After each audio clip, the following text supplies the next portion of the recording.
we just saw Suicide Squad, David Ayer directed, and I thought it was okay.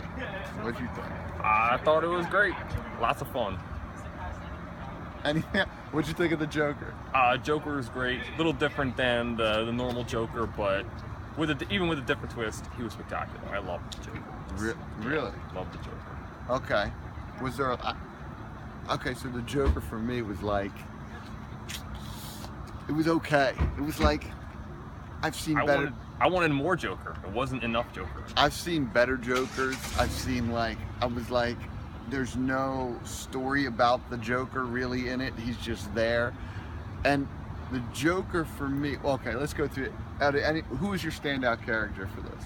Deadshot. Will Smith Deadshot. Standout character. Right. Why? He just kind of took control of the whole movie. His attitude, his presence on screen, the character itself, did a wonderful job with it. Yeah, so I agree. For me, Will Smith's Deadshot and Viola Davis playing Amanda Waller. Amanda Waller was really good. She was really good, and Margot Robbie, of course. But if I could say one thing about the Joker, Jared Leto and Margot Robbie, it's emblematic of the whole thing for me because it was like style over substance. It was like, let me show you something cool rather than tell you a good story. Over and over and over. Let me give you a moment rather than a story moment. And it was happening over and it was fun. You know, there was a lot of humorous moments. It was a funny movie, actually. There was a lot of humor in it, and Will Smith is charming as hell, but like only about 75% of his when he went to be funny was actually funny. To me, a lot of it was like silly and like some of the dialogue like made me roll my eyes. It was just like a whole thing. It was like, ugh. And then like the story is so congested with things that I'm like, no, I couldn't figure out. It is a bit congested. They are putting a lot in there, just like Batman v Superman. Yeah, like they put a lot in there. I'm thinking like, what's going on? For me, it was easier to digest. And we had a there was a surprise appearance from a character. I'm not going to say very much about it, which was really amazing and paid off. Like I thought that was really cool. I wasn't even expecting that. That was just out of nowhere. Yeah, wasn't expecting. It was really cool. Also, you want to stay. There's a mid-credit stinger. So there's something after the movie ends. You want to stay for the mid-credit stinger, which I like better than the totally end credits. You like it better than? Well, I hate waiting for all those names. You don't want to wait for all. See, me I'm in film school. I'm like, you know, all these people worked on this thing. No, that makes sense. Yeah, no, but it's yeah, and then a lot of things is like, so all these people, I mean, it was like ranging in power. Like some of the people were more powerful than other people. Some people were like incredibly powerful, and there's like a scene where this person is basically like fucking up the whole world. And where's Batman? Nowhere to be found. Where's Wonder Woman? Nowhere to be found. Where's the Flash? They're nowhere to be found. Yet the world is getting fucked up, and you're leaving it up to these knucklehead criminals that you got together. Well, it's post Batman v Superman. Yeah. So they could be halfway across the country finding more people. Yeah, but at the point where they blow up the satellite and they're taking over everything, and there's a big damn cloud. It wasn't the Justice League movie. It was Suicide Squad. Yeah. And then so there's like this. There's these things. So you can do special effects a couple ways. You can do it with CG, or you can do it practical. And there were a number of great practical effects. Yeah. Although I didn't so much love Deadshot's outfit, his look. I didn't like that at all. But Margot Robbie as Harley Quinn. Oh yeah, amazing. And they threw some classic costumes in there too. Yeah, and even Killer Croc, who is like, looked great. He looked great. And so, to me, this movie is much more about the look and,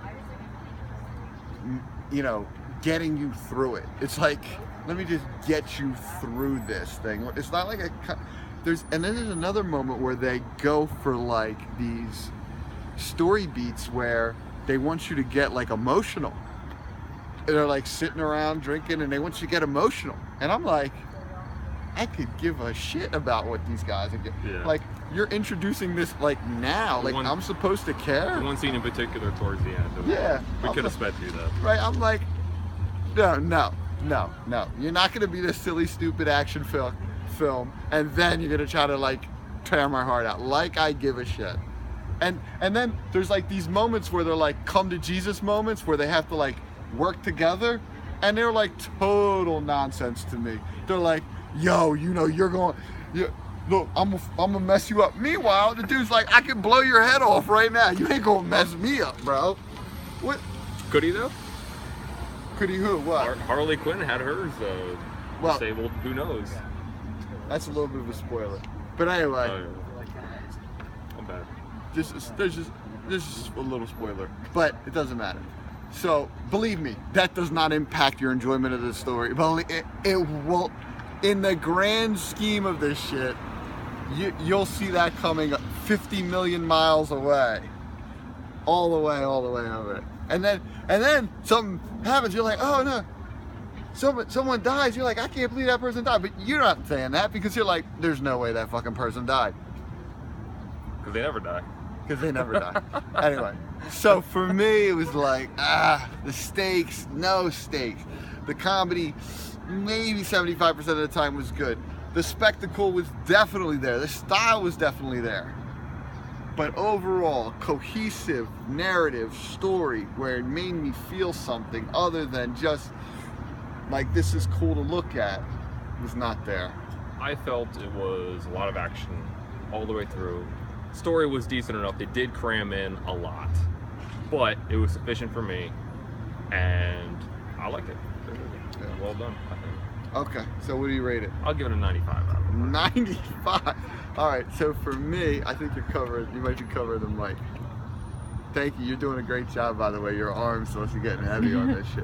So for me, this movie made me. So I like they put out these animated DC movies, and I like them. This movie made me question whether I should like those animated movies. That's how, because I'm like, wait a second, is this what I've been liking? It just made live action? But no, the animated film is better to me than this. That Arkham Asylum animated movie is better than the Suicide Squad movie. And I'll give this a 65. And while I give it a 65, it's because the spectacle is beautiful and Will Smith, while not 100% charming, most of the time is charming. And Margot Robbie is sexy, although her butt is a little flat. I'm just gonna say it. I know everyone's gonna be like, you're crazy, but her butt is a little flat. She's wearing heels and her cheeks are sticking out, and it's like, hey, there's not much there. She's a white girl. She's definitely a white girl. And, you know, I like a little bit of butt back there. All right, anyway. So, I don't know if that matters at all. So, for me, I say wait till TV. You say go see it right now. Go see it. And when they do the Supreme Director's Cut, Super Edition, where they explain half the movie that you didn't understand, and they add another 30 to 45 minutes, which is going to be hopefully all Joker. Yeah, then you might like that a little bit better. All right, rate, subscribe, share my videos, come watch a movie with me, and come do a review with me. Love you.